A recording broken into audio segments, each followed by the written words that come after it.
여러분 반갑습니다. 여러분의 멘탈 전도사 천만세입니다. 어느새 아침 시간이 다가왔네요. 오전 시간.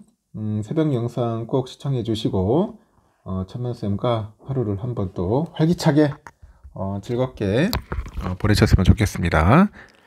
이제 비도 이제 그쳤네요. 날도 이제 화창하니 좋습니다. 비가 온 후에는 참 좋은 것 같아요.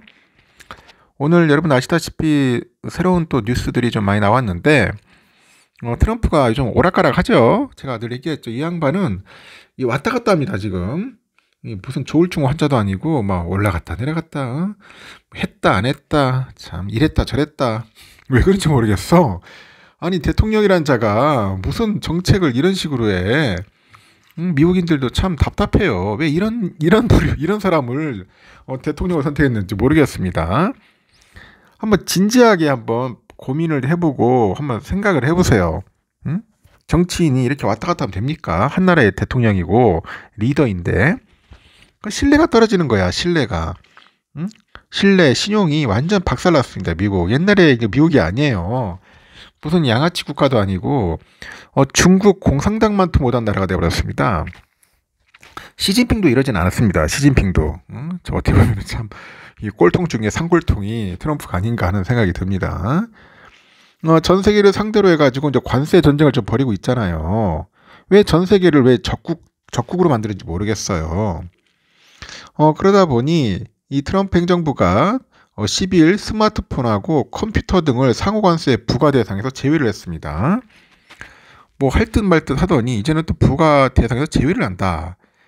미국 빅테크 기업들에 대한 직접적인 타격과 소비자들의 불만을 고려한 조치다.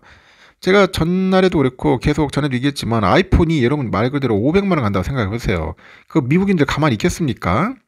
특히 애플바들이 많은데 민심이 아주 흉흉하겠지. 뭐 저런 인간 뽑아가지고 한 100만 원 살 수 있는 걸 가지고 막 300만 원, 500만 원 산다 하면은 화나죠. 돌멩이 던지고 싶겠죠. 이제 그런 불만들이 자꾸 들어오니까 한 발짝 물러서는 것 같아요.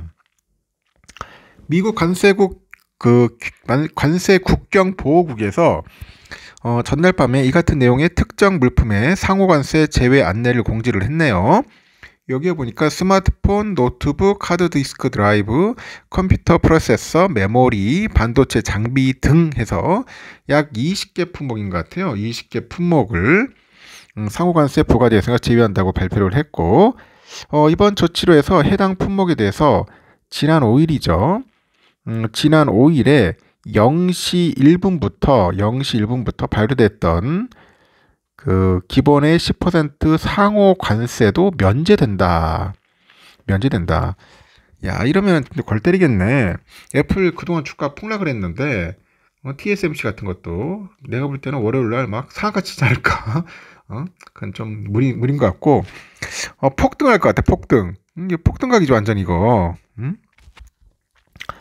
미국 월스트리트저널은 이번 조치로 가장 큰 영향을 받게 된 것은 최근에 관세율이 크게 인상된 중국산 수입품이다 이렇게 분석을 하는데 앞서서 중국 정부가 미국의 상호관세에 맞대응하자 트럼프 행정부는 중국에 무려 125% 관세율을 때려버립니다. 세율을 때리고 보복을 하고 이래서 중국에 대한 미국의 관세율을 트럼프 행정부 출범 이후 2월 4일과 3월 4일 각각 10%씩 추가 발표된 것을 포함해서 145%까지 올랐습니다. 다만 중국산 수입품에 적용되는 관세 중에 상호관세랑 별개로 부과했던 기존의 20% 관세는 그대로 유지합니다. 중국에서 생산된 아이폰의 경우 125%의 상호관세는 면제받고 앞서서 부과한 20% 관세율이 적용이 되더라. 뭐 그런 이야기가 있습니다. 기존 관세는 놔두는가 봅니다. 그래도 뭐 가격은 좀 많이 떨어지는데 그래도 비싸지. 그래도 열받는 겁니다. 아니 왜 무관세로 하다가 갑자기 여러분 20%더 내려가면은 어떤 놈이 좋아하겠습니까? 이번 조치가 삼성전자, 애플, 델, 엔비디아, TSMC 등 기업에는 큰 도움이 될 것이다 이렇게 보고 있어요. 그래서 이제 블룸버그 통신은 전망을 합니다.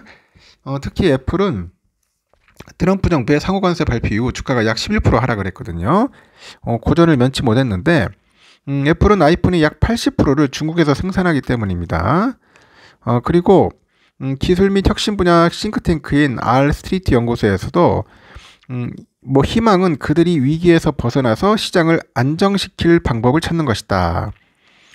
기술 기업과 분석가 그리고 투자자들은 잠시 안도의 한숨을 쉬면서 이 정상으로 돌아가기를 바라고 있다. 이렇게 전하고 있네요.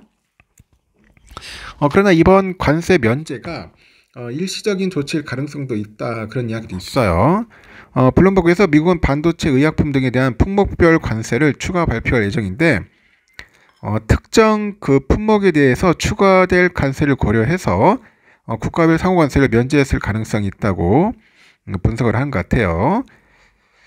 그리고 그 백악관 대변인이죠. 그 캐롤라인. 얘도 보니까 좀 골통인 것 같아. 보니까 젊은 여자인데 뭐 당차게 말하는 거 봤는데 일방적이야. 트럼프 비슷한 거 따라하면서 대변인 역할을 하고 있던데 이렇게 똘끼는 애들을 데려다 놓고 하는 것 같아. 하여튼 미국은 반도체나 스마트폰, 노트북 등과 같은 핵심 기술을 생산하는데 중국에 의존할 수 없다는 겁니다. 중국에 의존할 수 없다.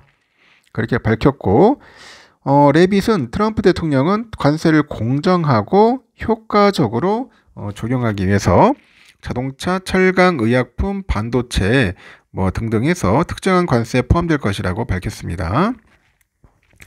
트럼프는 반도체에 대해서 무역 확장법 232조 그 조사 결과를 곧 발표할 것이다. 이렇게 언급을 했고 무역 확장법 232조는 외국산 수입 제품이 미국의 국가안보에 위협을 끼칠 경우 긴급하게 조치를 할 수 있는 권한을 미국 대통령 트럼프한테 이제 부여하는가 봐요. 무역 확장법 232조. 뭐 별 이상한 법들이 많네요. 애들도 보니까. 그래서 이런 거 보면 대통령의 권한이 너무 강한 것 같아. 미국도. 뭐 픽하면 행정명령이 되는 거야. 행정명령. 그래 트럼프는 이게 행정명령을 남발하는 부류예요. 행정명령. 뭐 적당하게 해야지. 뭐 픽하면 행정명령 해가지고 모든 걸 다 무력화시키고 그렇게 뭐 하여튼 지 꼴리는 대로 하는 것 같습니다. 하여튼 이런 인간이 무슨 대통령이야. 미국인들 정신 좀 차리세요. 제발. 좀 합리적이고 젠틀하고 좀 포용력 있고 그런 대통령이 하지 않습니까? 좀 미래지향적이면서 좀 계획적이고 그래야 하는데 이거는 뭐 돌발적이고 지멋대로고 안하무인격이잖아. 저번에 그 미국 국무회의 하는 거 봤어요. 보니까 밑에 장관들 쭉 이야기 하던데 참 찐따들 모아놓고 무슨 뭐 대장놀이 병장놀이 하는 것도 아니고 참 한심하더라고요. 내가 볼 때는 미국이 이렇게 이 지경까지 했는지 모르겠습니다. 천하의 민주국가인 미국이 중국 공산국가만큼보다는 그런 수준으로 떨어졌습니다. 참 안타깝습니다. 하여튼 상호관세에서 스마트폰, 컴퓨터 등등 해서 제외됐다는 거 참고하시기 바랍니다. 월요일날 내일 아주 좋은 결과 있을 것 같네요. 여기까지 하겠습니다. 즐거운 오전 시간 보내십시오.